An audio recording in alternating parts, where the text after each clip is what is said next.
In the days when the earth still whispered the memory of its creation, there lived a man in the land of Uz, whose name was Job.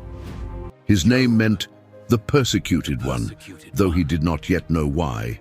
He was blameless, upright, a man who feared God and turned away from evil. His fields stretched wide under the burning sun. His herds moved like waves across golden hills. His home was filled with laughter, 7 sons and 3 daughters whose joy was his treasure. When they feasted, Job would rise early the next morning and offer sacrifices for each of them, saying, "Perhaps they have sinned in their hearts." He was a man who prayed for his children before they even knew they needed prayer. But far beyond the sand and wind, in realms where light has no shadow, another world stirred. The courts of heaven opened, and the sons of God came to present themselves before the Lord. It was a sight that defied time, radiant beings, countless as stars, standing in reverent silence before the Ancient of Days. And among them came one whose presence bent the atmosphere, the adversary, the accuser, the fallen morning star who once walked among the stones of fire. His light was dimmed, but not gone. His voice, though measured, carried the echo of rebellion. The Lord said to him, "From where do you come?" And Satan answered, "From roaming the earth and walking back and forth upon it." It was no small statement, for it meant he had been studying mankind, watching their hearts, searching for weakness in the children of dust. Then the voice of God, steady and bright, pierced through the gathering. "Have you considered my servant Job? There is none like him on the earth, blameless, upright, one who fears God and shuns evil." And at that moment, all heaven fell silent. The words themselves were a challenge to the darkness, a declaration that faith could exist in a fallen world. But the accuser smiled, not with joy, but with cunning. "You have built a hedge around him and all he possesses. But stretch out your hand and strike what he has, and he will surely curse you to your face." It was not merely an accusation against Job. It was a question against all creation. Could love truly exist without reward? Could faith survive without protection? The Lord's reply was calm, unshaken.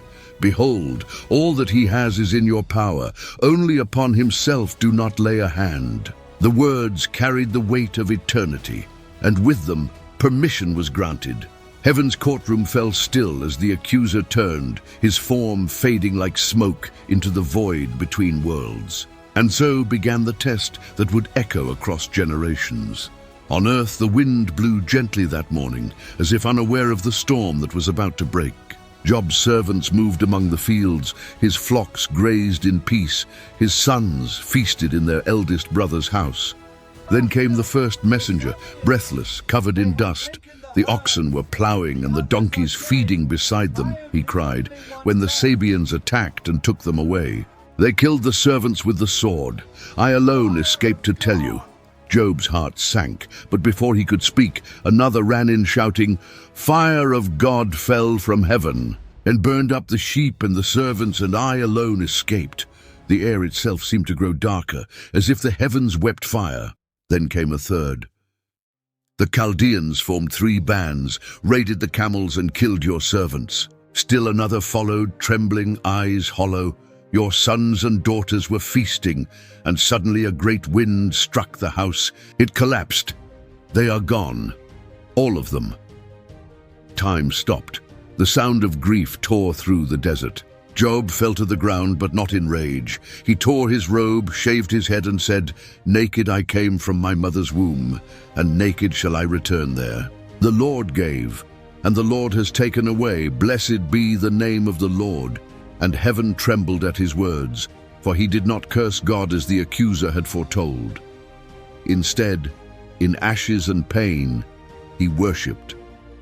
But in the celestial realm, a shadow moved again. The council gathered as before, and the sons of God stood in attendance. The Lord said, "Have you considered my servant Job? He still holds fast to his integrity, though you incited me against him. The accuser's eyes burned with cold fire. "Skin for skin," he hissed. "All that a man has, he will give for his life. Stretch out your hand now and touch his flesh and bone, and he will curse you to your face." The challenge deepened, and the universe held its breath.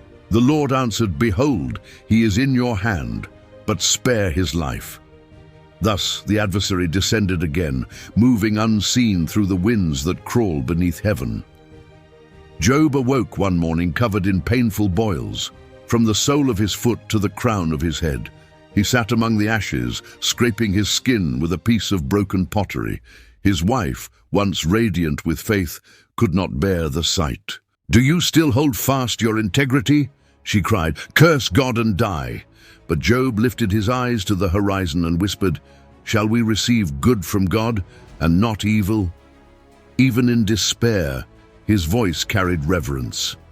The next revelation uncovers a secret very few people know, that suffering is not punishment, but permission. It is the language of the soul's refinement. Job's pain was not caused by wrath, but by divine trust. God allowed the test not to destroy him, but to reveal what faith is when everything else is stripped away. For faith that needs comfort is no faith at all. True devotion shines only when the stars go dark. But the story was far from over. News of Job's suffering spread, and 3 friends came from afar, Eliphaz, Bildad, and Zophar. They sat with him for 7 days and nights, not speaking a word, for his grief was too great. Yet in silence, their hearts began to form judgments. They believed what so many still believe, that suffering must mean sin, that loss must mean guilt. Eliphaz spoke first, his voice trembling with both compassion and pride. "Remember now," he said, "whoever perished being innocent." Job's eyes lifted, hollow yet sharp. "Teach me, and I will be silent," he said. "Show me my wrong." But none could.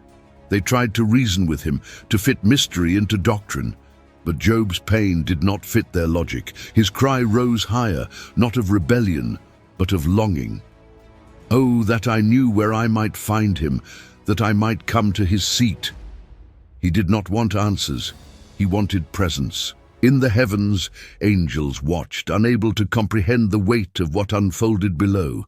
Even they could not fathom why the Almighty would allow his faithful one to be crushed by sorrow. But God's ways are deeper than eternity's foundation. His silence is not absence, it is preparation, and his test is not cruelty, it is a furnace refining gold. As Job spoke, his words reached beyond time, a cry that countless souls would later echo in their own suffering. He questioned the fairness of heaven. He cursed the day of his birth, yet still he never cursed God. In that paradox, a truth emerged. Faith is not the absence of doubt, but the choice to stand firm within it. And though Job felt abandoned, the eyes of heaven never left him. Every tear he shed became a testimony written into the very dust of the earth. But the next part will surprise you even more. For when Job's words reached the edge of heaven, another sound stirred. The echo of the accuser, faint but persistent. He had failed to break Job's spirit, yet he continued to whisper through the minds of men, twisting truth into theology, trying to make mortals believe that God is cruel, that pain is meaningless, and to this very day, that whisper still echoes. Yet the book of Job stands as an eternal answer, that even when God seems silent, he is still sovereign. Even when the darkness grows thick, his purpose remains unshaken. The storm that would finally bring God's voice was drawing near. Clouds began to gather over the land of Uz, dark and heavy, swirling as if creation itself was holding its breath. Job sat alone, his friends' words fading like dust. Then, from the whirlwind, came a sound like no other, thunder that spoke. "Who is this that darkens counsel by words without knowledge?" the voice asked. It was not anger, but majesty. The sky itself bowed under its weight. Lightning illuminated the horizon as God began to reveal mysteries that even angels had not known. Where were you when I laid the foundations of the earth? Tell me, if you have understanding. Job trembled, realizing that the answers he sought were too vast for words. The storm was not punishment, it was revelation. And yet, as the thunder subsided, something changed within him. The pain remained, but his vision cleared. He saw that even in loss, he had been held. Even in silence, he had been heard. The dialogue between heaven and hell had never truly been about Job's possessions. It had been about proving that love can exist without reward, that faith can burn brighter than pain. And in that, Job became more than a man. He became a living prophecy, a symbol that still speaks across millennia. But the story is not finished, for what comes next may change how you see the heavens forever. The storm raged across the land of Uz, yet it was no ordinary tempest. The winds did not simply howl, they sang. Lightning did not merely strike, it illuminated the skeleton of the cosmos itself. As Job stood amidst the roaring sky, the air seemed to split between dimensions, and from within the whirling chaos came a voice, not of anger, but of infinite authority, a voice that carried both fire and tenderness, capable of shattering stone and mending souls in the same breath.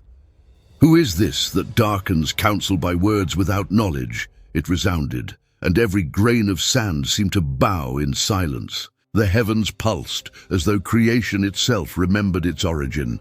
"Brace yourself like a man," the voice continued. "I will question you, and you shall answer me." The sky flared white, and in that searing light, Job's shadow stretched across the barren earth, small and trembling beneath the expanse of divine power. Where were you when I laid the foundations of the earth? Tell me, if you have understanding. Who determined its measurements? Surely you know. Or who stretched the line upon it? On what were its bases sunk, or who laid its cornerstone when the morning stars sang together and all the sons of God shouted for joy? In that moment, Job's mind was torn open to sights no mortal was meant to behold. He saw the birth of the world. Molten rivers of light weaving through darkness, mountains rising like pillars from the deep, the first breath of wind carving shapes in the void. He saw angels, not as painted figures, but as living currents of energy, luminous and alive, spiraling around the newborn earth like guardians of fire. He saw oceans imprisoned by invisible boundaries, their roaring held back by a divine hand that said, "Thus far you may come and no farther."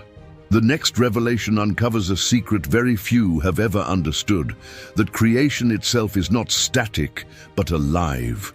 The universe breathes, grows, listens, and obeys. Every storm is a sentence in the language of God, every wave a heartbeat of His will. And in that revelation, Job began to see his suffering differently. The same God who shaped galaxies was speaking through the whirlwind, not to destroy him, but to remind him how vast, how precise, how intentional everything truly is. Yet the voice continued, deeper, louder, as the sky darkened and thunder rolled like drums of eternity. "Have you ever commanded the morning since your days began, and caused the dawn to know its place?" the voice asked. "Have you entered the springs of the sea? Have you walked in the recesses of the deep? Where is the dwelling of light, and where does darkness reside?" Each question struck like lightning, not to accuse but to awaken. It was not condemnation, but cosmic education. Job was being invited to see from the eyes of the Creator himself. And as the vision expanded, the whirlwind became a window, revealing the hidden mechanics of creation. He saw storehouses of snow piled high beyond the poles, each flake numbered and designed. He saw lightning bolts awaiting command, suspended in the void like arrows of energy. He saw constellations moving in perfect rhythm, Orion's belt, the Pleiades, and the chambers of the south. Their dance was not random but mathematical, ordained by a will that orchestrated light itself. Can you bind the chains of the Pleiades, or loosen Orion's belt? The voice thundered. Can you bring forth the constellations in their season, or guide the bear with her cubs? The next part will be even more shocking, because it reveals that even the forces we call chaos, storms, beasts, and shadows, are not enemies of God, but instruments of his balance. In the whirlwind's depths, Job saw the Leviathan, a creature of the abyss, scales glistening with molten fire, eyes burning like dawn beneath the sea. It was both terrifying and magnificent, a symbol of untamed creation, the wildness that answers only to its maker. "Can you draw out Leviathan with a hook?" asked the voice. "Will he beg you for mercy? Who can strip off his outer coat? Who dares open the doors of his mouth ringed with terror?" The thunder echoed through the oceanic depths, and Job beheld what few souls ever have, the raw, living mystery of chaos leashed by divine order. And then came another, Behemoth, the giant of the earth. Its bones were like bronze, its muscles coiled with power, its strength rivaling the mountains. "Behold Behemoth, which I made along with you," said the voice. "He eats grass like an ox. His power lies in his loins, and his strength in the muscles of his belly. He moves his tail like a cedar. The sinews of his thighs are tightly knit. The mountains yield food for him. All the beasts of the field play nearby." The creature lifted its head, and in its eyes burned the same primal fire that lived in every atom of creation, the untamed, divine energy that even angels fear to touch. The next revelation will shake the very way you see reality itself, because in those beasts, God was not boasting of his power, but revealing his paradox. The chaos that man fears is the chaos through which creation grows. Leviathan and Behemoth are not villains. They are metaphors of divine power restrained, reminders that God's order is not fragile, but infinitely vast. What Job feared as destruction was part of the same balance that kept stars from colliding and oceans from consuming the land. Suffering, chaos, and beauty, all were threads of one tapestry, too intricate for mortal minds to see. The storm's light dimmed, yet its voice did not fade. It grew more intimate, like a whisper stretched across eternity. "Does the hawk fly by your wisdom and stretch her wings toward the south? Does the eagle mount up at your command and make her nest on high? She dwells on the rock and watches from afar. Her eyes behold from a great distance." The images cascaded through Job's vision, a hawk riding invisible currents, an eagle gliding over mountains. He saw every motion, every breath, guided by unseen hands. And he realized that even freedom is part of obedience, even randomness is wrapped in purpose. But what comes next will reveal a hidden truth you never expected. That God's voice was not merely speaking to Job, but through him. The dialogue between heaven and earth was transforming him into something new, a vessel of revelation. For as God questioned, Job began to see himself not as a victim of divine neglect, but as a participant in divine creation. The same breath that stirred the seas now stirred within him. He had asked for answers, but God gave him vision. He had sought explanation, but God gave him wonder. In that shift, the greatest secret of all was revealed, that awe is the cure for despair. The whirlwind calmed, and the silence that followed was heavier than thunder. Job fell to the ground, trembling, tears mixing with dust. His voice was barely a whisper. "I had heard of you by the hearing of the ear," he said, "but now my eyes have seen you." The words carried a power that even angels paused to hear. They were not words of defeat, but of awakening. He did not understand the why, but he finally saw the who. And in that moment, his suffering found its answer in the face of the infinite. Yet the story only grows darker and more mysterious from here, because the test was not over. Even as the heavens quieted, unseen forces stirred again.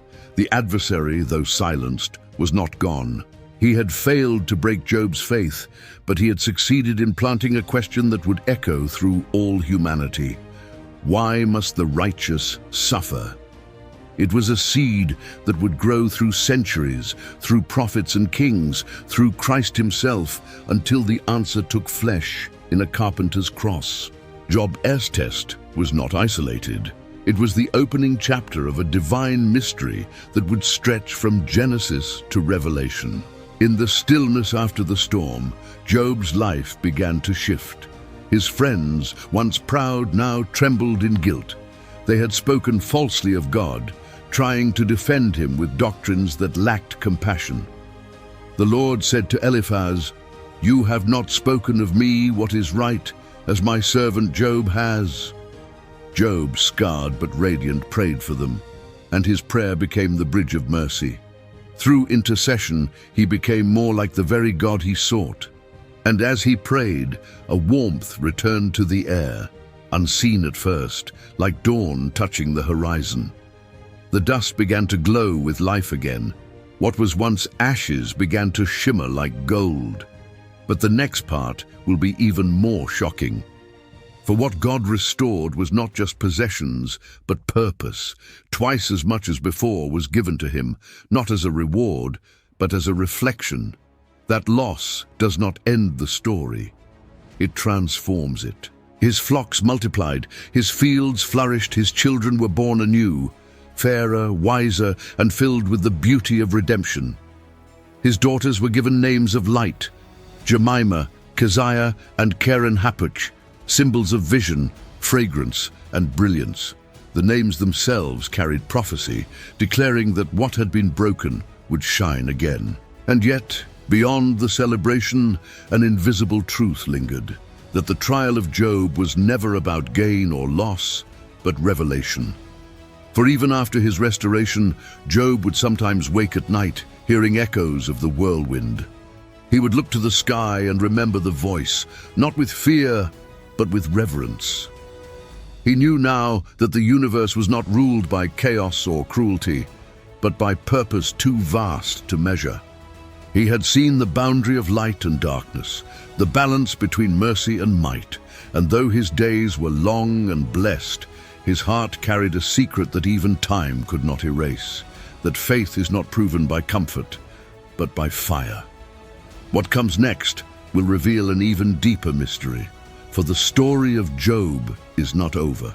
Some say the whirlwind still moves across the earth, searching for those who, like Job, will stand when the foundations tremble. The cosmic conversation between God and the adversary did not end that day. It continues in every soul that suffers and still believes, in every tear that falls and still whispers, "Blessed be the name of the Lord." The stage of heaven and earth remains open, the dialogue unending, the test still unfolding through generations. And somewhere, in the quiet corners of the universe, the eyes of heaven still watch, waiting to see who among the living will hold faith when everything else is taken away. The next part will be even more mysterious, for the conversation between God and Satan is not a story of the past. It is happening still, and now. As the final echoes of the whirlwind fade into silence, the story of Job still trembles in the air, not as ancient myth, but as eternal truth. You have heard of his suffering, his faith, his silence before the voice that formed the stars. You have walked with him through fire and ashes, through the cries of heaven and the whispers of hell. You have witnessed the cosmic conversation that shaped the destiny of mankind, where God allowed the darkness to speak, only to prove that light could never be broken. You have seen the test that stripped a man of everything, yet left his soul standing unshaken. Because Job's story is not about pain, it is about purpose. It is about how faith still breathes when everything else dies. From the heights of heaven to the dust of the earth, the message has been clear. God is not silent in our suffering. He is sculpting us, refining us, preparing us to see what the human eye cannot yet bear. Every trial, every loss, every unanswered prayer is not proof of his absence. It is the furnace of his love. The voice that spoke from the whirlwind is the same voice that still whispers to every broken heart, I am with you, even in the storm. Job's ashes became his altar. His pain became his prophecy. His endurance became the testimony of all generations. And tonight, you are part of that testimony. So ask yourself, what have you lost that made you think God had left you? What wound made you doubt his love? Because if Job's story teaches us anything, it's that even when you sit in the dust, scraping your scars in silence, heaven is still listening, and God is still writing. Your pain is not wasted. Your tears are not forgotten. The storm that surrounds you is not meant to destroy you. It is meant to reveal the strength that was always inside you. Now is your moment to respond, not as a viewer, but as a witness. I invite you right now to go to the comments and write your confession. Share what you have been through. Share what God has done for you. Write a short prayer for strength, for healing, for someone you love. Testify of his goodness, because every word you write there is not just a comment on a video. It is a candle lit in the darkness, a declaration that faith still stands. And when others read your words, they will see proof that God still moves through his people. And I ask you, from the depth of your soul, do not let this message end with you. Share this video with at least 10 people or even more. Send it to your family, your friends, to someone who has lost hope. Because when this story reaches more hearts, it's not just content spreading. It is God's word flowing through digital walls, touching lives that sermons never could. You are not just a viewer, you are a vessel. You are helping heaven speak through the storm. Remember, when this message travels, blessings travel with it. Every share, every prayer, every testimony turns this moment into ministry. And somewhere out there, someone who was ready to give up will find faith again because you chose to act. Let this not be just a story you watched. Let it be a fire you carry. The same God who spoke to Job still speaks today. The same God who restored what was lost can restore you. His power has not changed. His mercy has not weakened. His promises have not failed. So lift your heart. Raise your voice. Write your prayer below. Share your testimony and send this message into the world. Because when we share the word of God, we do not spread information. We spread transformation. And when faith travels, heaven moves. Let this be your act of holy responsibility, your offering to the one who turned Job's ashes into glory. And as this message reaches the world, may every viewer, every soul, and every broken heart that hears it be reminded, the God who tested Job is the same God who will see you through your storm. Stay faithful, stay strong, and remember, the whirlwind that once spoke to Job may one